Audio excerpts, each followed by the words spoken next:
வணக்கம். இன்றைய முக்கிய செய்திகள். சிபிஎஸ்இ பள்ளிகளில் நடப்பாண்டே மும்மொழிக் கொள்கையை அமல்படுத்துவதை மறுபரிசீலனை செய்யுமாறு ஒன்றிய அரசிற்கும் சிபிஎஸ்இக்கும் உச்சநீதிமன்றம் உத்தரவிட்டுள்ளது. மணிப்பூரில் நிலவும் சட்டம் ஒழுங்கு சூழல் காரணமாக அனைத்து கல்வி நிறுவனங்களுக்கும் ஆகஸ்ட் 20ஆம் தேதி முதல் 22ஆம் தேதி வரை 3 நாட்கள் விடுமுறை அறிவிக்கப்பட்டுள்ளது. வந்தே மாதரம் பாடலின் முதல் 2 பக்திகளை மட்டுமே பாடுவது என காங்கிரஸ் செயற்குழு கூட்டத்தில் முடிவெடுக்கப்பட்டுள்ளது. தஞ்சாவூர் ரயில் நிலையத்திலிருந்து இயக்கப்படும் சென்னை எழும்பூர் உழவன் ரயில் இன்று முதல் வருகின்ற 24ஆம் தேதி வரை தாம்பரம் ரயில் நிலையம் வரை இயக்கப்படும் என்று தெரிவிக்கப்பட்டுள்ளது. உணவு மற்றும் பானங்களில் 100% தூய்மை, 100% இயற்கை போன்ற வார்த்தைகளை பயன்படுத்துவதற்கு FSSAI கட்டுப்பாடு விதித்துள்ளது. சென்னையில் அரசு மற்றும் அரசு உதவி பெறும் பள்ளி மாணவர்களுக்கான மாவட்ட அளவிலான கலைத் திருவிழா ஆகஸ்ட் 21ஆம் தேதி முதல் அக்டோபர் 13ஆம் தேதி வரை நடைபெறும் என்று அறிவிக்கப்பட்டுள்ளது. தமிழகத்தில் இன்று செங்கல்பட்டு, விழுப்புரம், கடலூர், தஞ்சாவூர், திருவாரூர், மயிலாடுதுறை உள்ளிட்ட மேற்கண்ட இந்த மாவட்டங்களில் ஒரு சில இடங்களில் மிதமான மழை பெய்ய வாய்ப்புள்ளதாக வானிலை மையம் தகவல் தெரிவித்துள்ளது. ஒன்றிய அமைச்சர் அமித்ஷா அவர்களின் தலைமையில் 31வது தென்மண்டல முதலமைச்சர்கள் மாநாடு தொடங்கியது. கோவளத்தில் நடைபெறும் மாநாட்டில் தமிழ்நாடு, ஆந்திரா, கர்நாடகா, கேரளா முதல்வர்கள் பங்கேற்றுள்ளனர். மேகதாதுவில் அணையை கட்டி நீரை சேமித்தால் தமிழ்நாடு, கர்நாடகா ஆகிய மாநிலங்கள் பயனடையும் என்று கர்நாடக முதல்வர் TK சிவக்குமார் அவர்கள் தெரிவித்துள்ளார். 22 கேரட் ஆபண தங்கத்தின் விலை சவரனுக்கு 1600 ரூபாய் அதிகரித்து ஒரு சவரன் 1,16,800 ரூபாயாகவும் 1 கிராம் 14,600 ரூபாய்க்கும் விற்பனை செய்யப்பட்டு வருகிறது. இதனைத் தொடர்ந்து 1 கிராம் வெள்ளியின் விலை கிராமிற்கு 10 ரூபாய் அதிகரித்து 1 கிராம் வெள்ளி 260 ரூபாய்க்கு விற்பனை செய்யப்பட்டு வருகிறது. முதலமைச்சரின் மருத்துவ காப்பீட்டுத் தொகையின் உச்சவரம்பு 5 லட்சம் ரூபாயிலிருந்து ஆண்டிற்கு 25 லட்சமாக அதிகரிக்கப்படுகிறது என்று முதலமைச்சர் விஜய் அவர்கள் அறிவித்துள்ளார். ஆவின் பால் கொள்முதல் விலையை லிட்டருக்கு 38 ரூபாயிலிருந்து 41 ரூபாயாக உயர்த்தி 110 விதியின் கீழ் முதலமைச்சர் விஜய் அவர்கள் அறிவித்துள்ளார். ஒன்றிய உள்துறை அமைச்சர் அமித்ஷா அவர்கள் 2 நாள் பயணமாக சென்னை வந்தடைந்துள்ளார். மேலும் இவர் இன்று கோவளத்தில் நடைபெறும் தென் மாநில முதல்வர்கள் மாநாட்டில் பங்கேற்க உள்ளார் என்றும் தெரிவிக்கப்பட்டுள்ளது. அதிகரித்து வரும் ஆன்லைன் நிதி மோசடிகளை தடுக்கும் வகையில் புதிய சிம் கார்டு வாங்குதல் மற்றும் விற்பனையில் மத்திய அரசு புதிய விதிகளை அமல்படுத்தியுள்ளது. எழும்பூர் ரயில் நிலைய மேம்பாட்டு பணியின் காரணமாக செப்டம்பர் 1ஆம் தேதி முதல் சில ரயில்களின் சேவையில் மாற்றம் செய்யப்பட்டுள்ளதாக தகவல் வெளியாகியுள்ளது. தொல்பொருட்கள் மற்றும் மாதிரிகளை அறிவியல் பகுப்பாய்வு மேற்கொள்ள நவீன தொல்லியல் ஆய்வகம் 2 கோடி ரூபாய் மதிப்பில் அமைக்கப்படும் என்று அமைச்சர் ராஜ்மோகன் அவர்கள் தெரிவித்துள்ளார். சென்னை அசோக் நகரில் அடுக்குமாடி குடியிருப்பு முன் பெயர் பலகை வைப்பதற்கான 33 லட்சம் ரூபாய் டெண்டர் ரத்து செய்யப்பட்டுள்ளது. பஞ்சாப், உத்தரப்பிரதேசம், குஜராத்தில் அடுத்த ஆண்டு சட்டப்பேரவைத் தேர்தல் நடைபெற உள்ளது. இதனை முன்னிட்டு சட்டப்பேரவைத் தேர்தல் நடைபெற உள்ள மாநிலங்களுக்கான பாஜக பொறுப்பாளர்களை அக்கட்சியின் தலைவர் நிதின் நபீன் அவர்கள் நியமித்துள்ளார்.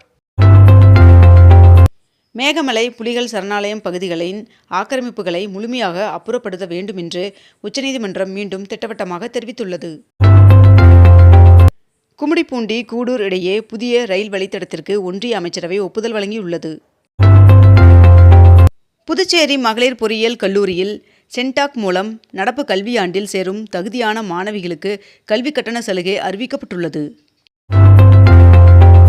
2027ஆம் ஆண்டிற்கான IPL தொடரை மார்ச் 10ஆம் தேதி தொடங்கி மே 15ஆம் தேதிக்குள் முடிக்க BCCI பரிசீலித்து வருகிறது என்று தகவல் வெளியாகியுள்ளது.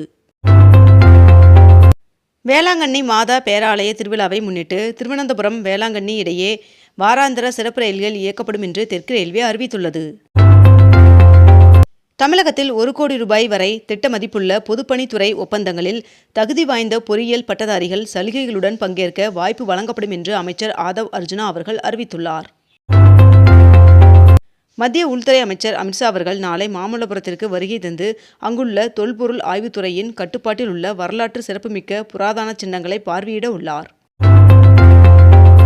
ஓணம் பண்டிகையை முன்னிட்டு கேரள மாநிலம் பத்தனம்திட்டாவில் சிறப்பு நிகழ்ச்சிகள் தொடங்கியுள்ளன. சென்னை மெட்ரோ MRTS ரயில் சேவையை இணைக்க ஒன்றிய ரயில்வே அமைச்சகம் ஒப்புதல் வழங்கியது.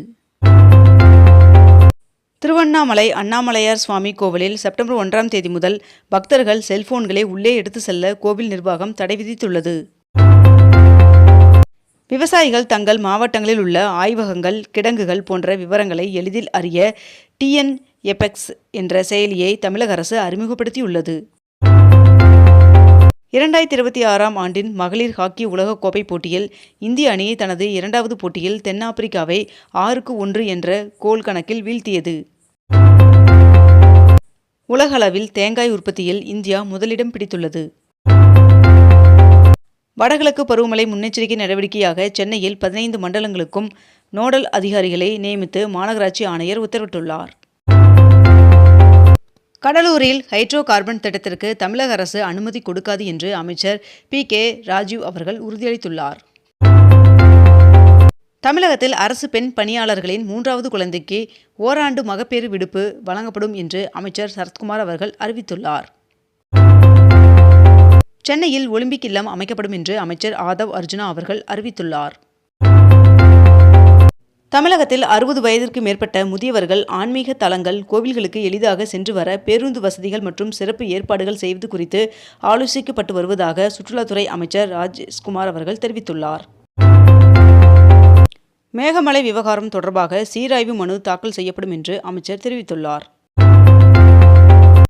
இந்திய கடற்படையின் கண்காணிப்பு திறனை அதிகரிக்க அமெரிக்காவின் ஜெனரல் அகாடமிக்ஸ் நிறுவனத்திடமிருந்து கார்டியன் ட்ரோன்களை 30 மாதங்களுக்கு குத்தகைக்கு எடுக்க 1943 கோடி ரூபாய் மதிப்பிலான ஒப்பந்தத்தில் பாதுகாப்பு அமைச்சகம் கையெழுத்திட்டுள்ளது. பதிவுத்துறையில் இணையவழியில் வருகையில்லா ஆவணப்பதிவு கட்டாயமாக்கல் நடைமுறையை தொடங்கி வைத்தார் முதலமைச்சர் விஜய் அவர்கள்.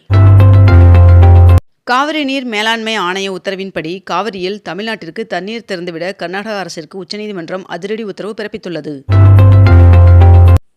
பாஜகவின் தேசிய மகளிரணி தலைவர் பொறுப்பிலிருந்து கோவை தெற்கு சட்டமன்ற உறுப்பினர் வானதி சீனிவாசன் அவர்கள் விடுவிக்கப்பட்டுள்ளார். விசிக இனி தாவேகாவுடன் இணைந்து பயணிக்கும் என்று உளுந்தூர்பேட்டையில் நடைபெற்ற மாநாட்டில் திருமாவளவன் அவர்கள் அறிவித்துள்ளார். சேலத்தில் 24 மணி நேரமும் இயங்கும் ரயில் பெட்டி உணவகம் திறக்கப்பட்டுள்ளது. மக்கள் நலனை இலக்காக கொண்ட அரசின் 100 நாள் சாதனை மலர் மற்றும் ஒரு புதிய தொடக்கம் என்ற புத்தகத்தை முதலமைச்சர் விஜய் அவர்கள் வெளியிட்டுள்ளார். விவசாயிகள் 75,000 வரை பெற்றுள்ள பயிர்க்கடன் முழுமையாக தள்ளுபடி செய்யப்படும் என்று முதலமைச்சர் விஜய் அவர்கள் அறிவித்துள்ளார். சபரிமலை ஐயப்பன் சுவாமி கோவிலின் நடை நேற்று திறக்கப்பட்ட நிலையில் இக்கோவிலில் இன்று முதல் ஆவணி மாத பூஜைகள் தொடங்குகின்றன என்று தகவல் வெளியாகியுள்ளது. இத்துடன் இன்றைய தலைப்புச் செய்திகள் நிறைவடைந்தன. மேலும் இதுபோன்ற அண்மை தகவல்களை உடனுக்குடன் தெரிந்து கொள்ள அக்னிபூ சேனலை சப்ஸ்கிரைப் செய்து கொண்டு தொடர்ந்து இணைந்திருங்கள். நன்றி, வணக்கம்.